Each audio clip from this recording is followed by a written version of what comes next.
આમોદનગર સહિત તાલુકામાં ખાતરની અછત વચ્ચે ખેડૂતોને ખાતર મેળવવા માટે વલખા મારવાનો વારો આવ્યો છે।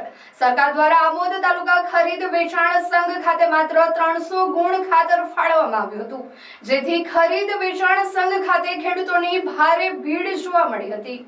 સંઘના મેનેજર દ્વારા એક ખેડૂત દીઠ 5 ગુણ ખાતર આપવાનો નિર્ણય લેવામાં આવ્યો હતો, જેના અનુસંધાને આશરે 60 જેટલા ખેડૂતોને કૂપન આપવામાં આવી હતી। જો કે સવાર 4 વાગ્યાથી ઉઠીને આવેલા તાલુકાના ખેડૂતોને ખાતર ન મળતા ભારે નિરાશા સાથે પરત ફરવું પડ્યું હતું। આ અંગે સંઘના મેનેજરે જણાવ્યું હતું કે સરકારના માર્ગદર્શન મુજબ ખાતરનું કાળા બજાર અને સંગ્રહખોરી અટકાવવા માટે મર્યાદિત જથ્થામાં વિતરણ કરવામાં આવી રહ્યું છે। ત્યારે આમોદ તાલુકામાં પૂરતા પ્રમાણમાં ખાતર ઉપલબ્ધ કરાવવા ખેડૂત ખાતેદારોમાં માંગ ઉઠવા પામી હતી। સંઘના મેનેજર શું થયું આજે? ખેડૂતો ખાતર લેવા માટે આવે, એમાં લાઈન બનાવીને 5 વાગ્યાના બેઠેલા હોય। ખેડૂતોને જે માલ આવતો હોય માલને 5 ગુણ પ્રમાણે અમે એ લોકોને નંબર આપીને નંબર પ્રમાણે ખાતરનું વિતરણ થાય છે। અને અત્યારે અહીં બેઠેલા છે અને બધા નંબર આપેલા છે અને નંબર પ્રમાણે માલ લઈ જાય છે। ખેડૂત દીઠ કેટલા ખાતર આપવાના છે સરકાર તરફથી અને તમારા તરફથી કેટલું વિતરણ સરકાર થાય? તરફથી તો કૃષિ યુનિવર્સિટી નવસારી તરફથી જાણ કરવામાં આવેલી છે। ખેતી પાક હજુ ઉગેલો નથી અને એક ખેડૂતને સરકારનું ભરૂચ જિલ્લા પરથી અમને એવી સૂચના થયેલી છે, એક ખેડૂતને 10 ગુણ 1 મહિનામાં એક જ વખત આપવાનો સર્ક્યુલર આપેલો છે।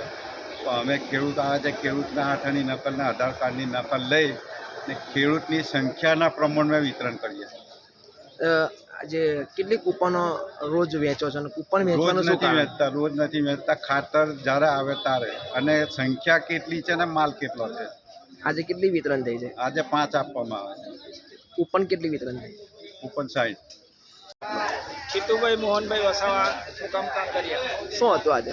આજે ખાતર વિતરણ માટે કહેવામાં આવેલું કે ભાઈ શુક્રવારે તમને ખાતર મળશે।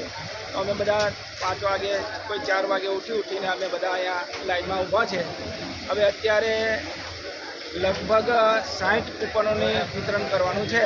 એ પછી જે કંઈ બાકી રહ્યો છે એને પાછા ઘેરે જવાનું છે। એટલે મતલબમાં જે ખેડૂતો છે એ એટલા પઝલમાં છે, મુશ્કેલીમાં છે કે જેમને ખાતર માટે વારંવાર આવીને અહીંયા ઊભો રહેવાથી એનો નંબર આવેલો ઠીક, બાકી તો પછી પાછા ઘેરે જવાનું થાય। એટલે આની જોગવાઈ કરવા માટે સરકારશ્રીને એ અધિકારીશ્રીઓને આપણે એમને નમ્ર વિનંતી કરીએ છીએ કે તમે આના માટે કંઈ વ્યવસ્થિત જોગવાઈ કરો, તો ખેડૂતોને વ્યવસ્થિત એમને ખાતર પાણી જે કે જોતું એ મળી શકે।